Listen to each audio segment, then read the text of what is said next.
Boa noite, meus caros amigos e amigas. Já estamos aqui preparados para fazer um pouco de reflexão sobre a liturgia deste domingo. Uma liturgia muito importante, o batismo de Jesus no Rio Jordão por São João Batista. Vamos pedir ao Senhor a sua graça, a sua bênção para entender esse importante acontecimento da vida de Jesus. Em nome do Pai, do Filho e do Espírito Santo. Amém. Vinde, Espírito Santo, enchei os corações dos vossos fiéis, acendei neles o fogo do vosso amor. Enviai, Senhor, o teu Santo Espírito, e tudo será criado, e renovareis a face da terra. Oremos, ó Deus, que instruíste os corações dos vossos fiéis, com a luz do Espírito Santo. Fazei, Senhor, que apreciemos retamente todas as coisas, segundo o mesmo Espírito, e gozemos sempre da sua consolação. Por Cristo nosso Senhor. Amém. Vem, Senhor, o Senhor que desceu o Divino Espírito Santo sobre Jesus no dia do batismo. Venha também sobre nós nesta noite, para que nós possamos compreender aquilo que a Igreja quer nos ensinar sobre esse mistério do batismo de Jesus. Pedindo a intercessão de Nossa Senhora. Ave Maria, cheia de graça, o Senhor é convosco. Bendita sois vós entre as mulheres, e bendito é o fruto do vosso ventre, Jesus. Santa Maria, Mãe de Deus, rogai por nós, pecadores, agora e na hora de nossa morte. Amém. Glória ao Pai, ao Filho e ao Espírito Santo, como era no princípio, agora e sempre. Amém. São José, rogai por nós. Em nome do Pai, e do Filho, e do Espírito Santo. Amém. Boa noite, meus caros amigos e amigas. É uma alegria nós estarmos aqui, mais uma vez, para meditar um pouco sobre a liturgia deste domingo. Neste domingo, a Igreja coloca para nós o acontecimento importantíssimo do batismo de Jesus. Mas é preciso entender o que isso significa na história da salvação, no plano da salvação. A primeira leitura, tirada do profeta Isaías, capítulo 42, que fala do servo de Javé. Aquele servo, que o profeta Isaías viu depois, lá no capítulo 52, massacrado por causa dos nossos pecados. Depois, o Salmo 28 é um salmo de louvor a Deus, exatamente porque Deus manda o seu Filho a nós para ser o nosso libertador. Onde a sua missão começa no batismo, onde ele assume diante do Pai, a vontade do Pai, de depois passar pelo seu batismo de sangue para a nossa libertação. Então o salmista louva o servo de Javé. A segunda leitura dos Atos dos Apóstolos, capítulo 10, versículo 34 a 38, uma palavra de São Pedro, onde São Pedro fala do batismo de Jesus e da missão que ele exerceu no mundo para destruir a obra do demônio.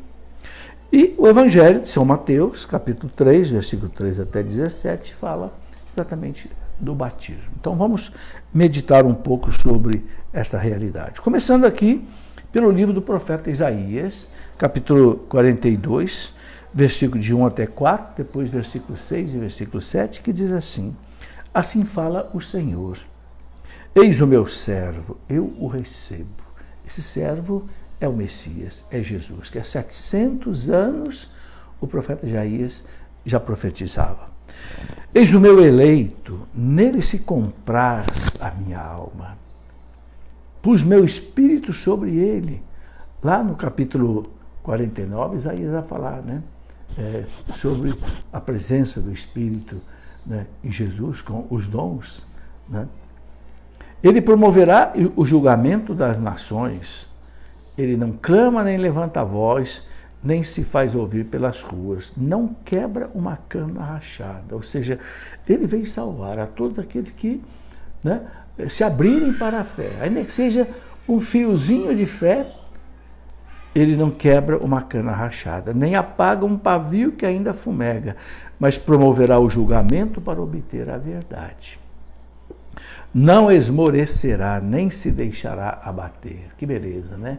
Jesus, firme, forte, foi até a morte, cumprindo a sua missão. Ele né? Não esmorecerá, nem se deixará abater, enquanto não estabelecer a justiça na terra. Que justiça é essa?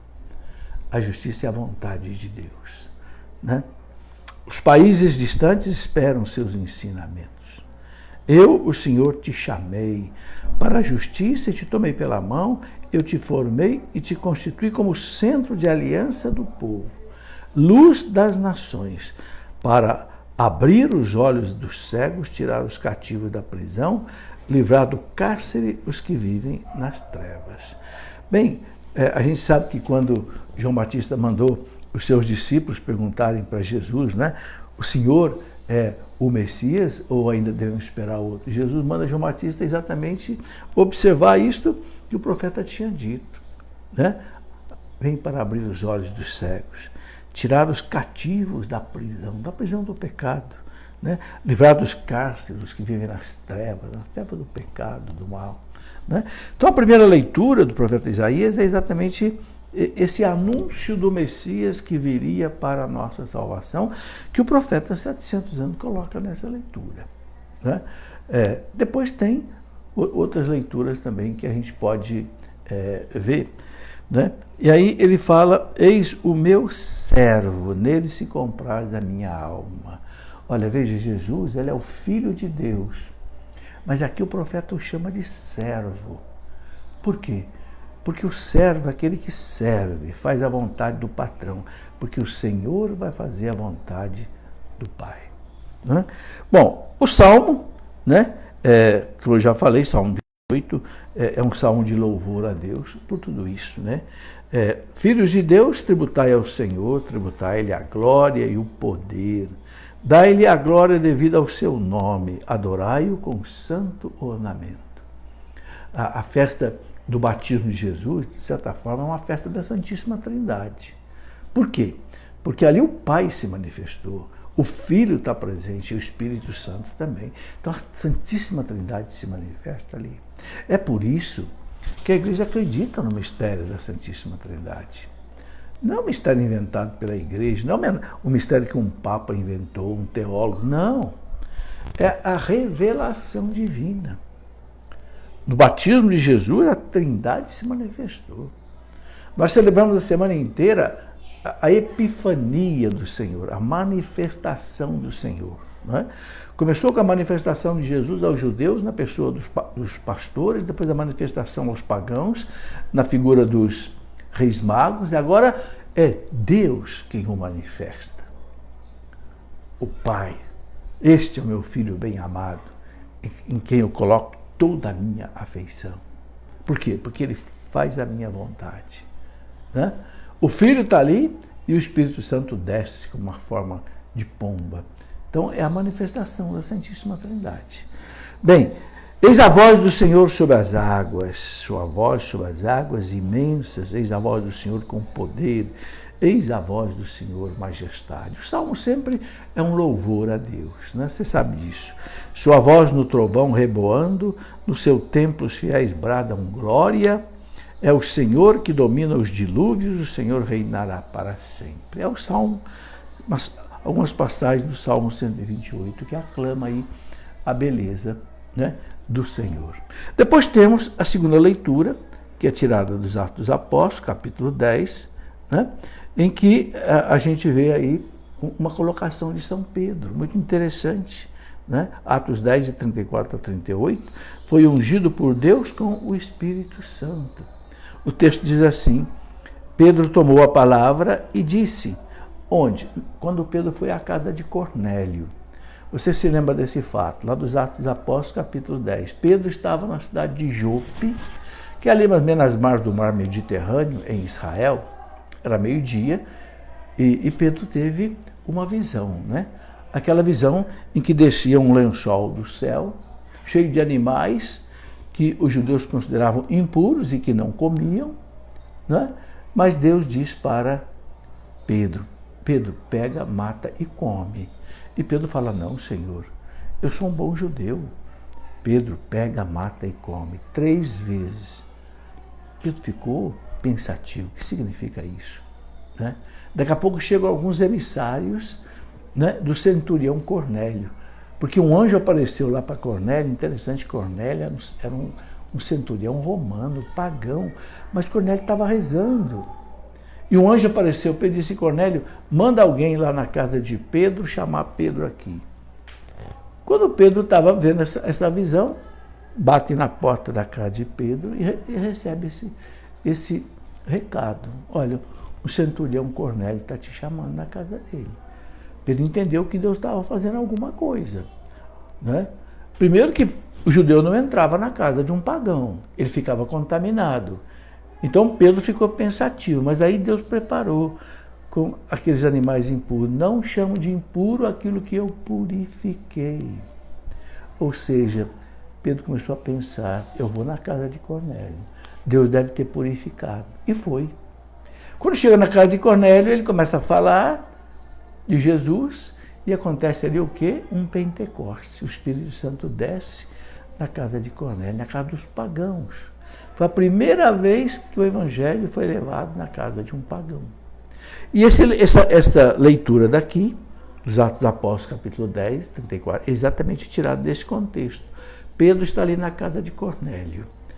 Tomou a palavra e disse, de fato estou compreendendo que Deus não faz distinção entre as pessoas. Vocês são pagãos, mas a graça de Deus chegou aqui. Pelo contrário, ele aceita quem o teme e pratica a justiça. Olha que bonito. Pode ser até pagão, mas se pratica a justiça, se teme a Deus. Cornélio era temente a Deus. Qualquer que seja a nação a que pertença, Deus enviou sua palavra aos israelitas e lhes anunciou a boa nova da paz, por meio de Jesus Cristo, que é o Senhor de tudo. Vós sabeis o que aconteceu em toda a Judéia, que Pedro lembra. O que aconteceu em toda a Judéia? A começar da Galileia. Depois do batismo, pregado por João, como Jesus de Nazaré foi ungido por Deus com o Espírito Santo e com poder. Pedro lembra, né? Lá no batismo, ele foi ungido com o Espírito Santo e com poder. Ele andou por toda parte, fazendo bem e curando a todos os que estavam dominados pelo demônio. Veio para libertar do demônio. Então aqui a igreja quer mostrar, né, porque Deus estava com ele. O que a igreja quer mostrar aqui nesse texto? Quer mostrar que Jesus vai agir toda a sua vida no poder do Espírito Santo que ele recebe no batismo. Alguns perguntam, mas por que Jesus vai receber o Espírito Santo no batismo se Jesus é Deus e Deus é a trindade inseparável, né? Indivisível, onde está o Pai, está o Filho, está o Espírito, não está o Filho, está o Pai, está o Espírito, Deus as três pessoas são inseparáveis. Por que Jesus, sendo Deus, vai receber o Espírito Santo?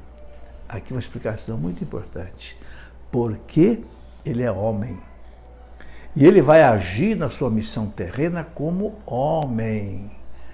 Ele vai libertar a humanidade como homem. Ele é o novo Adão. Então ele vai agir no poder do Espírito Santo. É o que São Pedro diz aqui, olha, né? Jesus de Nazaré foi ungido por Deus com o Espírito Santo. Jesus de Nazaré é o homem Jesus, que também é Deus, mas que também é homem. Igual a nós em tudo, exceto no pecado, diz a carta aos Hebreus, né? Foi ungido por Deus com o Espírito Santo e com poder. Então, toda a missão de Jesus, é preciso entender isso. Ele fez a missão do novo Adão. O Adão, pai da humanidade, diante do demônio, caiu como homem. E toda a sua descendência ficou prejudicada com o pecado original, com a carência dos dons préternaturais. A nossa natureza ficou enfraquecida, né? Jesus vai restabelecer isso. Então Jesus vem como homem. Por quê? Porque foi o homem que caiu diante do demônio. Agora é um homem que vai ter que vencer o demônio. Por isso, logo depois do batismo, o Espírito Santo levou Jesus para o deserto para ser tentado para o demônio. E para quê? Para vencer o demônio. O velho Adão foi vencido e jogou a humanidade nas trevas. Agora o novo Adão vai vencer, ele vai recuperar a humanidade para Deus. Por isso que ele vai logo lá para o deserto. Mas você repara como é que ele se prepara como homem. Ele jejua, ele reza, ele sabe as escrituras que vai lançar no rosto do demônio, porque ele vai atuar como homem. Também. Bom, então essa leitura mostra isso. E agora nós temos o Evangelho, que a gente vai meditar um pouco, né? Mateus 3, de 13 até 17, aqui tem bastante coisa para a gente pensar, né? Vamos lendo e vamos meditando, né? Jesus veio da Galileia para o Rio Jordão. Interessante, ele desce da Galileia para o Rio Jordão. O Rio Jordão é abaixo, né? Claro, o rio é o lugar mais baixo, ele vai desaguar depois lá no Mar Morto, que fica 430 metros abaixo do nível do mar. Então essa descida de Jesus aí da Galileia para a Judéia, o padre Paulo Ricardo já veio com um ato de humildade, ele desceu, né? A fim de se encontrar com João Batista e ser batizado por ele. Que interessante, para que Jesus vai ser batizado? Se o batismo de São João era um batismo de penitência, arrependei-vos, né? Ali vinham os sacerdotes, vinham os soldados, né? Jesus não tinha pecado, né? A fim de se encontrar com João e ser batizado. Mas João protestou, dizendo: eu preciso ser batizado por ti e tu vens a mim? João disse para ele: eu que tenho que ser batizado por você, você vem a mim? Jesus, porém, respondeu-lhe: por enquanto deixa como está, porque nós devemos cumprir toda a justiça. E João concordou. João entendeu. O que significa cumprir toda a justiça? Aqui está a chave da questão do batismo de Jesus. Cumprir toda a justiça, meus irmãos, significa fazer a vontade do Pai. Jesus, ele veio ao mundo para nos salvar. E para nos salvar, ele tinha que assumir essa missão de servo de Javé, passar pela cruz. Passar pela cruz. Então, ali no batismo, nesse ato de humildade profunda de Jesus, que se coloca na fila dos pecadores para ser batizado. Por quê? Porque ele vai ser solidário com os pecadores. Ele vai assumir o pecado de toda a humanidade. Ele vai assumir toda a nossa culpa diante de Deus. E vai oferecer a justiça divina.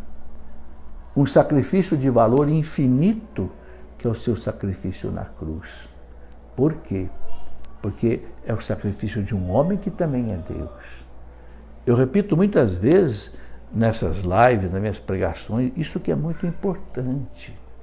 O pecado da humanidade fere a majestade infinita de Deus. Então, Deus, que é misericordioso, mas também que é justo, a justiça de Deus cobrava uma reparação dessa ofensa infinita feita à majestade divina. E não havia nenhum homem capaz de pagar essa conta. O catecismo da igreja fala que ainda que o homem mais santo, morresse numa cruz, não adiantava nada. Era insuficiente. Era necessário, mas não era o suficiente. Mas o sacrifício de Jesus era necessário e era suficiente. Necessário por quê? Porque ele é homem. Foi o homem que pecou, então é o homem que tem que pagar. E o sacrifício é suficiente por quê? Porque a sua vida tem um valor infinito, porque ele é Deus. Então, na hora que ele oferece a Deus o sacrifício infinito da sua vida, ele paga diante da justiça divina toda a nossa culpa. E nós somos libertados. Isso que é preciso entender, né? Diz aqui, né, a carta aos Hebreus, no capítulo 10, diz assim: eis porque, ao entrar no mundo, Cristo diz: não quiseste sacrifício nem oblação, mas formaste-me um corpo. Um corpo para quê? Para que eu pudesse morrer. Porque Jesus, como Deus, não pode morrer, Deus não morre. Mas como homem, ele podia morrer. Então deste-me um corpo. Holocaustos e sacrifícios pelo pecado não te agradam. Então eu disse: eis que venho, porque é de mim que está escrito no rolo do livro. Venho a Deus para fazer a tua vontade. Fazer a vontade de Deus, que significa que Jesus falou para João: vamos cumprir toda a justiça. Tudo que é necessário, João, para que a humanidade seja salva. Eu entro aqui na fila dos pecadores para assumir o pecado deles, para ser solidário com eles. Disse primeiro, tu não quiseste, tu não recebeste com agrado os sacrifícios, nem as ofertas, nem os holocaustos, nem as vítimas pelo pecado. Em seguida ajuntou, eis que venho para fazer a tua vontade. Assim, aboliu o antigo regime e estabeleceu uma nova economia, ou seja, um novo plano de salvação. Foi em virtude desta vontade de Deus que temos sido santificados, uma vez para sempre, pela oblação do corpo de Jesus Cristo. Está aí. Né?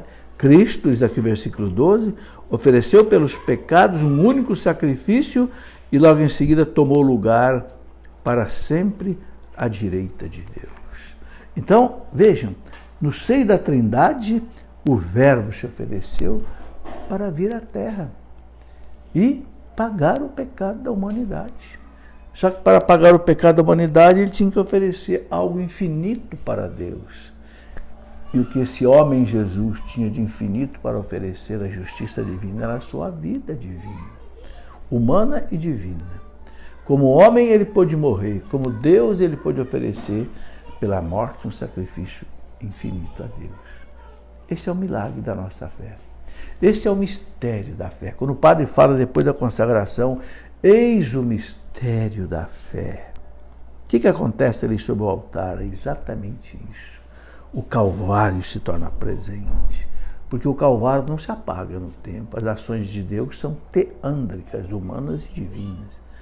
Então nós que não estivemos lá no Calvário, agora a gente pode, na missa, estar diante do Calvário, o mesmo e único Calvário, e junto com os sacerdotes, que oferece na pessoa de Jesus o seu sacrifício ao Pai. Que coisa linda, meus irmãos, a missa, que coisa extraordinária a gente poder participar da Santa Missa. E aqui continua então o evangelista dizendo que João concordou. Quando Jesus disse, bom, vamos deixar-se cumprir toda a justiça. E João concordou. Depois de ser batizado, Jesus saiu logo da água. Olha, ele foi mergulhado na água. O que significa esse mergulho na água? A morte do pecado. E saiu logo da água. É o símbolo da ressurreição, da vida nova que ele vai trazer. Né? Esse mergulho na água simboliza a morte que ele vai passar. Mas o sair logo da água significa a sua ressurreição. Né? Então o céu se abriu e Jesus viu o Espírito de Deus. E Jesus viu o Espírito de Deus descendo como pomba e vindo pousar sobre ele. Que coisa bonita, né? Ele desceu à água, simbolizando a sua morte. Logo saiu a ressurreição, então os céus se abriram. Por quê? Porque os céus foram fechados pelo pecado de Adão e Eva. Mas agora o novo Adão vai pagar o preço do pecado de Adão. Então o céu se abre. Por isso que ele viu o céu. Então o céu se abriu e Jesus viu o Espírito de Deus. O Espírito Santo então desce sobre ele, unge, né? Como o profeta Isaías já tinha dito, né? O Espírito do Senhor está sobre mim porque ele me ungiu para levar a boa nova aos pobres, a libertação aos cativos, o ano da graça do Senhor.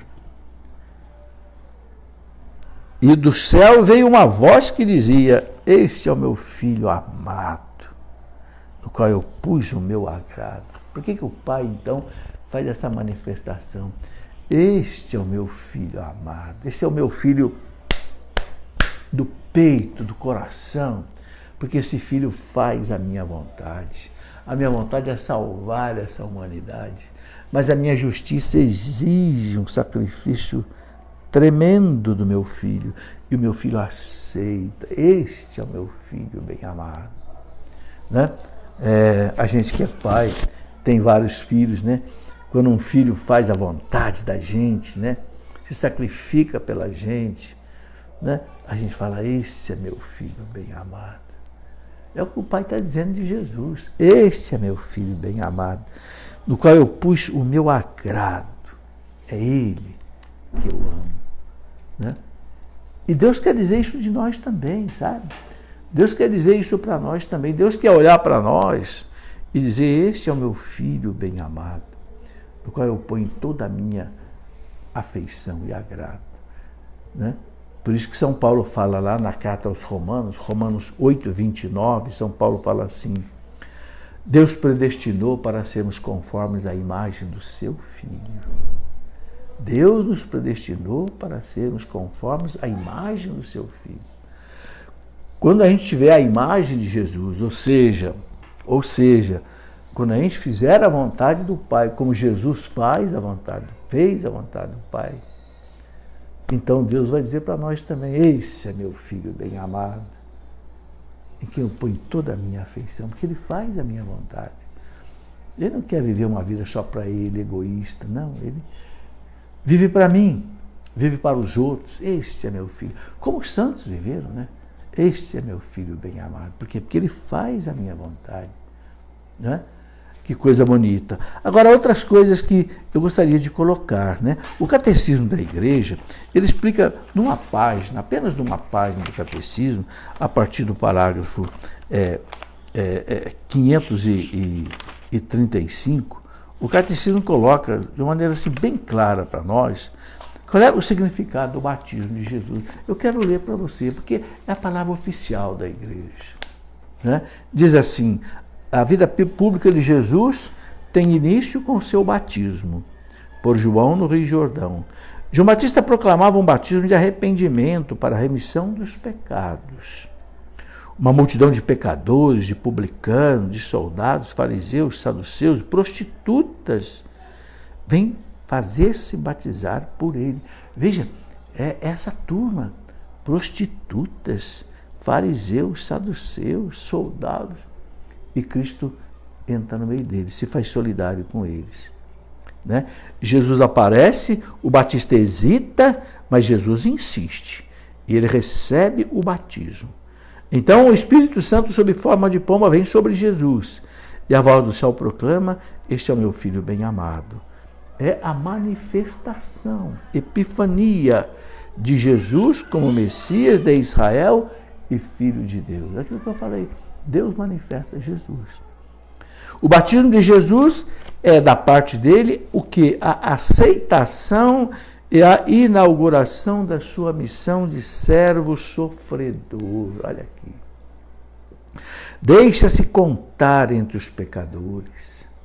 Deixa-se contar entre os pecadores. Sabe, meus irmãos, tem uma passagem muito bonita aqui que eu quero ler do profeta Isaías, capítulo 53, Isaías, versículo 12. Isaías diz assim, Isaías 53, 12. Eis porque lhe darei parte com os grandes, e ele dividirá a presa com os poderosos, porque ele próprio deu sua vida e deixou-se colocar entre os criminosos, tomando sobre si os pecados de muitos homens e intercedendo pelos culpados. É isto que Jesus fez no seu batismo. Entrou na fila dos pecadores, assumiu os pecados deles, né, para a sua salvação. É o que está dizendo aqui o Catecismo. Né? Deixa-se contar entre os pecadores. É já o Cordeiro de Deus que tira o pecado do mundo. Antecipa já o batismo, entre aspas, da sua morte sangrenta. Ali está antecipando já a sua morte sangrenta. Vem já cumprir toda a justiça, ou seja, submete-se por inteiro à vontade de seu Pai. Aceita por amor esse batismo de morte, para a remissão de nossos pecados. Está aí, meus irmãos, bem claro o significado desse gesto humilde de Jesus, aniquilado, né? Sendo Deus, não se orgulhou de ser Deus de São Paulo, mas se fez homem, e se fazendo homem submeteu-se até a morte de cruz, obediente ao Pai. Por isso o Pai diz, este é o meu Filho bem amado. Né? E continua aqui o Catecismo dizendo assim, né? A esta aceitação responde a voz do Pai que coloca toda a sua complacência em seu Filho. O Espírito que Jesus possui em plenitude, desde a sua concepção, no seio da Virgem Maria, vem repousar sobre ele. E agora, olha que bonito. Jesus será a fonte do Espírito para toda a humanidade. É Ele que dá o Espírito Santo. Nós temos que pedir esse Espírito Santo a Jesus. Ele agora é a fonte do Espírito Santo para toda a humanidade. Por quê? Porque ele, como Salvador, recebeu o Espírito Santo como homem, como um novo Adão. Agora ele vai passar esse Espírito Santo para nós. Né? No batismo de Jesus abriram-se os céus, que o pecado de Adão havia fechado, e as águas são santificadas pela descida de Jesus e do Espírito, prelúdio da nova criação. Olha que bonito. E aqui diz uma coisa muito bonita, o parágrafo 537. Pelo batismo, o cristão é sacramentalmente assimilado a Jesus. Então a igreja ensina que o batismo nos faz filho de Deus, membros do corpo de Cristo, herdeiro do céu, filho da Virgem Maria. Né? Então ele fala assim, que antecipa em seu batismo a sua morte e sua ressurreição. Deve entrar nesse mistério de rebaixamento humilde e de arrependimento. Descer a água com Jesus para subir novamente com ele e renascer da água e do Espírito para tornar-se no Filho bem-amado do Pai, né? Para tornar-se no Filho bem-amado do Pai e viver em uma vida nova. Então, o batismo, meus irmãos, nos faz filhos de Deus através de Jesus Cristo. Como Cristo nos adotou como irmãos, filho através do Filho. Nós tínhamos perdido a filiação divina no paraíso. O batismo agora nos faz de novo filhos de Deus. Isso não é fantasia, não. Eu quero ler para você, aqui ainda no Catecismo da Igreja Católica, o parágrafo, por exemplo, 1250, 1270, que fala bem claro isso, que nós nos tornamos filhos de Deus pelo batismo. Claro que pela natureza, todos somos filhos de Deus, mesmo os animais, as plantas, mas filho adotado por Jesus Cristo, só através do batismo. E eu quero ler isso para você, porque um dia eu falei isso num programa, alguém duvidou de mim. Então eu quero ler. Né? Aqui, parágrafo 1270 do Catecismo diz assim: tornados filhos de Deus pela regeneração batismal, os batizados são obrigados a professar diante dos homens a fé que pela Igreja receberam de Deus e a participar da atividade apostólica e missionária do povo de Deus. Isto aqui é muito importante. Esse parágrafo 1270, o que ele fala? Nós nos tornamos filhos de Deus pelo batismo. E aí, nós temos que ser fiéis a Deus. Então, vou repetir. Tornados filhos de Deus pela regeneração batismal, os batizados são obrigados a professar diante dos homens a fé que pela Igreja receberam de Deus. Então nós temos que, diante dos homens, professar a nossa fé. Eu creio em Deus Pai Todo-Poderoso, Criador do céu e da terra. Eu creio em Jesus Cristo, seu único Filho, nosso Senhor. Temos que dar o nosso testemunho. Especialmente nesse mundo de hoje, meus irmãos, em que muita gente não acredita em Jesus Cristo, né? Como esses infelizes rapazes que fizeram toda essa zombaria com Jesus e a Virgem Maria, aquela agência Porta dos Fundos. Aquele rapaz, Porchat, né? Ele disse, não, para mim Jesus não existe. Para mim Jesus é uma lenda, é um mito, como se fosse Papai Noel, Branca de Neve, os 40, os anões. Veja, meus irmãos, que tristeza. Para muita gente, Jesus é uma lenda, é um mito, em que pesa todas as provas históricas, científicas, em que pesa toda a maravilha do Evangelho, que mostra mais de 40 milagres de Jesus. Muita gente não acredita. Ainda acha que Jesus é uma lenda, é um mito. Né? Eu até gosto de recomendar aquele livro do padre José Antônio Lamuru, Jesus Cristo é Deus. Nós temos esse livro na nossa editora, do padre José, Jesus Cristo é Deus. Não tem como a pessoa não entender que Jesus Cristo é Deus lendo esse livrinho. Né? Então, o catecismo diz para nós, tornados filhos de Deus pelo batismo, os batizados são obrigados a professar diante dos homens a fé que pela igreja receberam de Deus. A fé que pela igreja receberam de Deus. Essa fé é sagrada. Não é? E a participar da atividade apostólica. O que é participar da atividade apostólica? Pregar o evangelho. Levar Deus para as pessoas. E missionária do povo de Deus. Então, todo batizado é um compromissado. É aquilo que o Papa Bento XVI disse aqui em Aparecida, né? No título da conferência dos bispos aqui da América, ele disse, discípulo e missionário. Então, cada um de nós, pelo batismo, temos essa responsabilidade, né? Sermos missionários de Deus. E fica aqui bem claro, tem mais passagens no Evangelho e no Catecismo que mostra que pelo batismo nós nos tornamos filhos de Deus, responsáveis pela missão da evangelização, né? E nos tornamos também, meus irmãos, de novo, herdeiros do céu. Isso é que é o mais importante. Pelo pecado de Adão e Eva, todos nós tínhamos perdido o céu. Toda a humanidade tinha perdido o céu. Nós íamos viver eternamente no inferno. Mas Cristo veio, pagou. E agora, meus irmãos, é pelo batismo que nós somos salvos. Muita gente não entendeu isso ainda.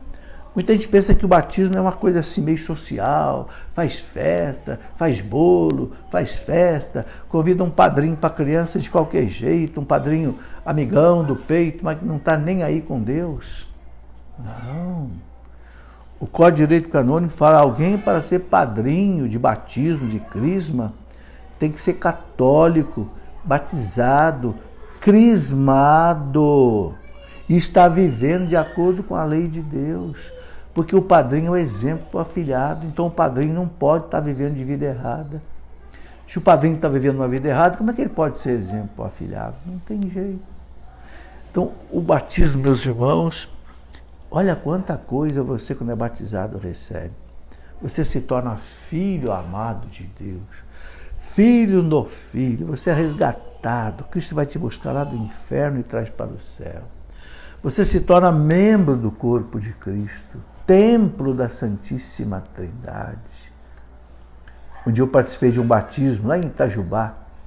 Depois que o padre batizou a criança, um padre velhinho, muito sábio, ele abriu a camisinha da criança assim, um pouquinho, e falou para as pessoas, beijem o peitinho dessa criança, porque a Santíssima Trindade está aí.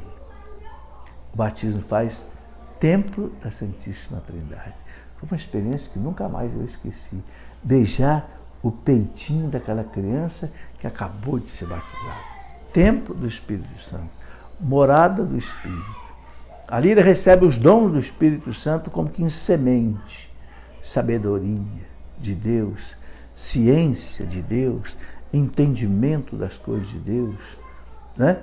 Conselhos de Deus, fortaleza de Deus, piedade de Deus, temor de Deus. Eles recebem no batismo as sementes da graça. E cabe aos pais e padrinhos fazer essa semente frutificar na criança, né? Para que ela vá vencendo todas as sequelas do pecado original.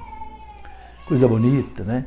Então o batismo nos faz filhos de Deus, herdeiros do céu, templo da Santíssima Trindade, membro de Cristo e mais uma coisa, meus irmãos, filhos da Virgem Maria. Não sei se você já pensou nisso. Aos pés da cruz, Jesus diz para João, filho, eis aí a tua mãe. Mãe, eis aí o teu filho. Olha que beleza. Então, a partir do momento que nós nos tornamos filhos de Deus, Maria se torna a nossa mãe. E mãe que vai cuidar de nós. mãe que vai nos preparar para o céu, formar para o céu. A mãe da terra forma para esse mundo. A mãe de Deus, a mãe do céu, forma-nos para a vida eterna. Então, ser consagrado à Virgem Maria. Eu acho muito bonito, né? Criou-se essa tradição na igreja, que depois que se batiza as crianças, se faz a consagração à Nossa Senhora, né? Tem até a madrinha de consagração. Bonito! Não é obrigatório, não, mas é algo maravilhoso, porque a criança se torna realmente ali filho amado da Virgem Maria. Essa mãe vai cuidar dessa criança profundamente, né? Tá aí, meus irmãos, quanta coisa bonita que a gente vê. Deixa eu ver se eu anotei mais alguma coisa aqui, né? Os santos dizem que Cristo, quando ele mergulhou nas águas do Jordão, né? Ele santificou as águas do batismo. É bonito isso, né? Você já notou na noite da Vigília Pascal, quando o padre ou o bispo, né, ele abençoa a água, o que ele faz? Ele pega o círio pascal, que simboliza Cristo, e ele mergulha o símbolo pascal na água. A água que vai servir para o batismo das crianças. Ou seja, o Cristo, quando ele entrou no Rio Jordão, ele santificou as águas do batismo. Bonito isso que os santos padres dizem, né? Então, a gente precisa meditar nisso profundamente, né? Que mais? Depois do batismo vem a crisma. Aí a renovação do Espírito Santo para o jovem que vai agora viver uma vida no mundo, a partir dos 14, 15 anos, vai começar a enfrentar esse mundo cruel, esse mundo que jaz no maligno. Então, para ele ter a força do soldado de Cristo, ele recebe o Espírito Santo, né? A igreja fala que o Espírito Santo como que complementa o batismo, é a confirmação, né? E outra coisa muito importante, meus irmãos, é isso que hoje acontece muito na nossa igreja, graças a Deus, essa experiência de ser renovado no Espírito Santo, que a renovação carismática chama de ser batizado no Espírito Santo. Não é um novo batismo. Ninguém pode ser batizado 2 vezes. 3 sacramentos não pode ser repetido. É o batismo, a crisma e a ordem. Então, ser batizado no Espírito Santo, Jesus falou, vós sereis batizados no Espírito Santo. Que experiência é essa? Uma experiência que eu passei há mais de 40 anos. É você deixar o Espírito Santo tomar conta da sua vida. O que é necessário para isso? Primeiro, deixar o pecado. Porque o Espírito Santo, ele enche qualquer pessoa, qualquer vaso. Pode ser um vaso pobre, um vaso rico. O Espírito Santo só não enche um tipo de vaso, né? O vaso sujo. Então, fazendo uma boa limpeza da alma, uma boa confissão, né? Depois pedir o Espírito Santo. Lá no Evangelho de São Lucas, capítulo 11, Jesus fala, se vocês que são maus sabem dar coisas boas para os seus filhos, quanto mais o Espírito Santo não vai dar o Espírito Santo àqueles que o pedirem, não é?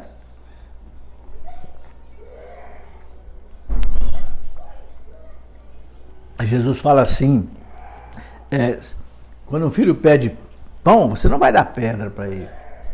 Quando o filho pede ovo, você não vai dar um escorpião para ele. Quando o filho pede peixe, você não vai dar serpente. Não. Você dá pão, você dá peixe, você dá ovo. Então Jesus fala, se vocês que são maus sabem dar coisas boas aos seus filhos, quanto mais o Pai do céu vai dar o Espírito Santo àqueles que o pedirem. Então nós temos que pedir. Vinde, Espírito Santo. Vinde. Peça perdão a Deus dos pecados e fala, vinde, Espírito Santo. Renova-me. E a renovação carismática católica no mundo inteiro hoje, há mais de 40 anos, é essa experiência de pessoas renovadas no Espírito Santo, renovadas na fé, renovadas no amor a Deus, renovadas no amor à Eucaristia, renovadas no amor à Bíblia, renovadas no amor à Igreja, renovadas no amor ao Papa, renovadas no amor à salvação das almas, porque é o Espírito Santo que age na pessoa. Então, é também uma oportunidade, né? E eu queria também ainda colocar, para finalizar essa nossa reflexão, o seguinte: tudo isso é preciso ter como base a humildade, porque Jesus foi humilde, Jesus se aniquilou, Jesus, né, chegou ao ponto mais baixo da humilhação, mas aí ele nos salvou. Por quê? Porque Adão foi soberbo, quis ser como Deus, ele e Eva. Né? Então, Santo Agostinho diz, o Filho de Deus se fez homem, para que o homem pudesse se tornar filho de Deus. O Filho de Deus se fez homem, igual a mim, igual a você, para que eu e você pudéssemos nos tornar filhos de Deus. Mas aí ele fez tudo isso pela humildade. Então a humildade é a grande virtude, meus irmãos. Vamos queimar a soberba, vamos queimar a vanglória, o orgulho, a vaidade, o exibicionismo. O Evangelho da missa da manhã de hoje, né? João Batista diz, é preciso que ele cresça e eu desapareça. É preciso que Jesus cresça e eu desapareça. Se alguém te aplaude porque você fala com as coisas bonitas de Deus, o aplauso não é para você, o aplauso é para Deus. Porque tudo que a gente recebe de Deus.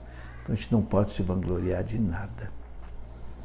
Quando um artista pinta um quadro bonito e as pessoas aplaudem o quadro, as pessoas não estão aplaudindo o pincel que o pintor usou para pintar o quadro. Não, as pessoas estão aplaudindo o pintor.